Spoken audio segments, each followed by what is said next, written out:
হাইকোর্টে 2025 এসএসসি নিয়োগ মামলাকে কেন্দ্র করে ক্লিন চিট মিললেও যেসব কাঁটার উপরে দাঁড়িয়ে আছে চাকরিহারারা, পাশাপাশি যে কথাগুলো বলা হচ্ছে এবং কল্যাণ বন্দ্যোপাধ্যায় তিনি নতুনদের নিয়োগ প্রসঙ্গে কি বলেছেন, পাশাপাশি এডিট অপশন নিয়ে কি আপডেট আসছে, আর 2025-এর যে নিয়োগ পরীক্ষা সেটা আদৌ 7 তারিখ নাকি 14 তারিখ হবে কি হবে না, বিস্তারিত কি জানা যাচ্ছে চলুন এই ভিডিওর মাধ্যমে আমরা জানার চেষ্টা করবো। তার আগে আপনাদের সকল ভিডিওটি প্রথম থেকে শেষ পর্যন্ত দেখুন, ভালো লাগলো অবশ্যই লাইক করে দিতে ভুলবেন না। তার আগে বলি বন্ধুরা, আপনারা যারা আমাদের চ্যানেলের সাথে যুক্ত আছেন তারা জানেনই এই চ্যানেলের প্রত্যেকটা ভিডিও কিন্তু দরকারি, তাই কেউ এখনো যদি আমাদের চ্যানেলটা সাবস্ক্রাইব করে না থাকেন তাহলে অবশ্যই আমাদের চ্যানেলটা সাবস্ক্রাইব করতে ভুলবেন না এবং পাশে থাকা বেল আইকনটি ক্লিক করে দেবেন যাতে নতুন আপডেট আসলে আপনার ফোনে পৌঁছে দিতে পারে। আমরা এই চ্যানেলে কিন্তু প্রত্যেকদিন নতুন নতুন লেটেস্ট আপডেট নিয়ে আসছি সরকারি এবং চাকরি রিলেটেড, তো তার জন্য অবশ্যই আমাদের চ্যানেলটা সাবস্ক্রাইব করে দেবেন এবং পাশে থাকা বেল আইকনটি ক্লিক করে অল নোটিফিকেশন করে দেবেন। এসএসসি নিয়োগ নিয়ে ক্লিন চিট মিললেও যেসব কাঁটার উপরে দাঁড়িয়ে রয়েছেন চাকরিহারারা, সেই সমস্ত বিষয়গুলি নিয়ে আমরা আলোচনা করব।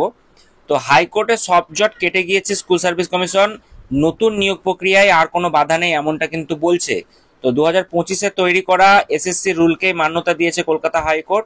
সব ঠিক থাকলে সেপ্টেম্বরেই পরীক্ষা হবে বলে কিন্তু জানানো হয়েছে এবং একটা ডেট বেরিয়ে এসেছে, যেখানে আপনারা দেখেছেন 7 তারিখ এবং 14 তারিখ সেপ্টেম্বর মাসের দুটো আলাদা আলাদা ডেটে পরীক্ষার একটা বিজ্ঞপ্তি প্রকাশিত হয়েছে, যেখানে আমরা দেখলাম 7 তারিখ এবং 14 তারিখ কিন্তু মেনশন আছে।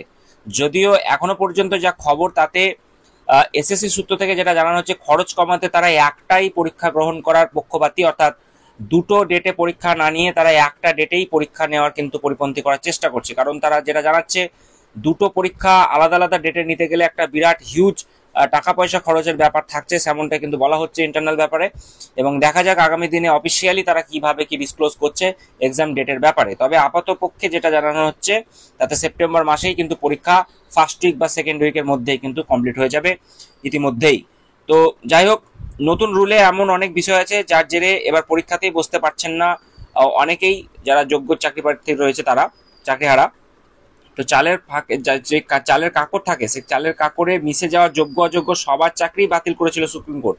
তো গত 3 এপ্রিল যে নির্দেশ দেওয়া হয় তাতে শিক্ষক শিক্ষিকা ও শিক্ষাকর্মী মিলিয়ে প্রায় 26,000 জনের চাকরি বাতিল হয়েছিল, কাছাকাছি প্রায় 25,000 সামথিং।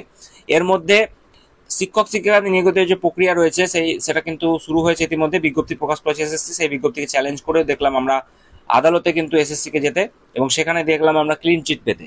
তারপরে দেখেছি যে মূলত কয়েকটি বিষয় নিয়ে মামলা হয়েছিল কলকাতা হাইকোর্টে। প্রথমত চিহ্নিত অযোগ্য বাদে বাকিদের বয়সে ছাড় দেওয়া নিয়ে আপত্তি ছিল চাকরি প্রার্থীদের একাংশের, এবং দ্বিতীয়ত দেখলাম যে শিক্ষকতার অভিজ্ঞতা থাকলে অতিরিক্ত 10 নম্বর দেওয়ার কথা বলা হয়েছিল রুলে, সেটা নিয়ে আপত্তি আছে।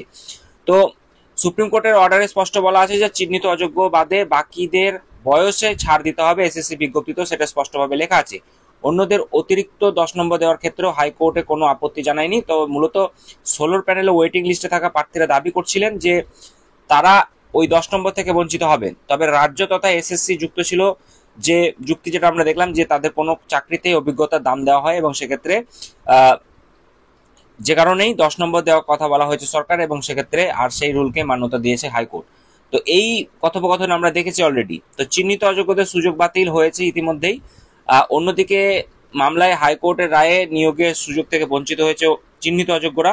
নতুন করে নিয়োগের জন্য এসএসসি যে বিজ্ঞপ্তি প্রকাশ হয়েছে সেখানে যোগ্যতা, বয়স, আবেদনের নিয়ম সবটাই কিন্তু উল্লেখ করা হয়েছে। সেই বিজ্ঞপ্তিতে যোগ্য বা অযোগ্যদের কথা উল্লেখ করা নেই। তো প্রশ্ন হচ্ছে যে এক্ষেত্রে চিহ্নিত অযোগ্যরা সুযোগ তো পাবেনি, সেকের সঙ্গে শিক্ষকতার অভিজ্ঞতার জন্য 10 নম্বর গ্রেসও কিন্তু পেয়ে যাবেন। সেই মামলায় রাজ্য এসএসসি অযোগ্যদের পাশে দাঁড়িয়ে সওয়াল করলেও হাইকোর্ট স্পষ্ট জানিয়েছে যে দুর্নীতি করে যাদের চাকরি হয়েছে তাদের নিয়োগে সুযোগ দেওয়া যায় না। তো এই কথোপকথন আমরা দেখেছি অলরেডি। তো এই দুই মামলার পর এসএসসি যে রয়ে যাচ্ছে, যাতে আমরা দেখছি একটা জট, তাতে 50% নম্বর নিয়ে প্রশ্ন থাকছে। তো হাইকোর্ট জানিয়েছে যে 25-এর রুল অনুযায়ী পরীক্ষা দেবেন চাকরি প্রার্থীরা, আর সেই রুলে বলা আছে শিক্ষাগত যোগ্যতা স্নাতকে 50 ন্যূনতম শতাংশ, অর্থাৎ 50% না পেলে পরীক্ষায় বসতে পারবে না প্রার্থীরা। এদিকে 16 রুলে বলা ছিল 45% পেলেই প্রার্থীরা পরীক্ষায় বসতে পারবেন। সেক্ষেত্রে 16 যারা যোগ্য আছে তারা কিন্তু যোগ্য হিসেবে চাকরি পেয়েছিলেন, তাদের অনেকেই আবার আবেদন করতে পারছেন না বা পারবেন না।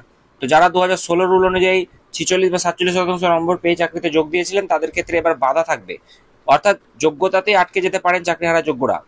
তো এই নিয়ে একটা প্রশ্ন কিন্তু থাকছে 50% নম্বরকে কেন্দ্র করে। এ বিষয়ে হাইকোর্টে সওয়াল করার সুযোগ পাননি বলে দাবি করেছিলেন চাকরিহারা শিক্ষক চিন্ময় মণ্ডল। তো তিনি জানিয়েছেন যে এই বিষয়ে সুপ্রিম কোর্টে কথা বলবেন তারা। এবার থেকে যাচ্ছে বিএড নিয়েও প্রশ্ন। 2025-এর রুলে বলা আছে যে national council for teacher education থেকে অনুমোদনপ্রাপ্ত কোনো প্রতিষ্ঠান থেকে বিএড কোর্স করতে হবে। প্রশ্ন হচ্ছে 2016 সালে যারা চাকরি পেয়েছিলেন অনেকেই আরসিআই অনুমোদিত যে স্পেশাল বিএড তারা কিন্তু করেও কিন্তু চাকরি পেয়েছিলেন। তো এসএসসির নতুন বিজ্ঞপ্তিতে তাদের পরীক্ষায় বসার উল্লেখ নেই। এক্ষেত্রে কি হবে, যোগ্য হিসাবে আদৌ তারা বিবেচিত হবেন কিনা তা নিয়েও কিন্তু একটা প্রশ্ন থেকে যাচ্ছে। এবার চলে আসি এসএসসি বা কল্যাণ বন্দ্যোপাধ্যায় তিনি কি বলছেন। স্কুল সার্ভিস কমিশনের বক্তব্য হলো কারা চাকরিতে যোগ্য হিসেবে বিবেচিত হবে সেটা রাজ্যই ঠিক করবে। রাজ্য যে প্রার্থীকে সেরা বলে মনে করবে সেই প্রার্থীকেই নেবে, সেটা ভেবেই এই রুল তৈরি করা হয়েছে। এসএসসির আইনজীবী কল্যাণ বন্দ্যোপাধ্যায় বলছেন যে নতুনদের কথাও ভাবতে হবে, পুরনোদের জন্য 10 নম্বর ছাত্র আছেই, নতুনদের মধ্যে থেকেও কিন্তু নিয়োগ করতে হবে। অর্থাৎ তিনি স্পষ্টভাবে এই কথা জানিয়ে দিয়েছেন যে নতুনদের কথাও ভাবতে হবে, পুরনোদের জন্য 10 নম্বর তো ছাত্র থাকছেই বা আছেই, নতুনদের মধ্যে থেকেও নিয়োগ করতে হবে, এই কথা তিনি কিন্তু বলছেন। আর পাশাপাশি আপনাদের একাধিক প্রশ্ন আসছে দাদা এডিট অপশন। তো আপনারা সকলেই জানেন, আমি গত ভিডিওতেও বলেছিলাম যে আগামী 21 তারিখ অর্থাৎ আগামী কালকে সোমবার পর্যন্ত ফর্ম ফিল আপের ডেট কিন্তু রয়েছে, এবং তার পরেই যেটা জানানো হয়েছে এসএসসি তরফে যে ফর্ম ফিল আপের শেষ সীমানা পরেই কিন্তু তারা নোটিফিকেশন করবে। অর্থাৎ আমাদেরকে 2-1 দিন অপেক্ষা করতে হবে এবং এডিট অপশন তারপরে কিন্তু আসবে, এবং তারপরে আমরা জানতে পারবো কোথায় কি এডিট করতে পারছেন আপনারা, সেই নিয়ে বিস্তারিত হিউজ ভিডিও আমি কিন্তু নিয়ে আসবো আপনাদের জন্য। তো চলুন এরপরে যে আপডেটগুলো আসছে সেগুলোর দিকে নজর রাখবো। ভিডিওটাতে নতুন আসলে অবশ্যই চ্যানেলটি সাবস্ক্রাইব করে পাশে থাকা বেল বাটনটি ক্লিক করে দিতে ভুলবেন না।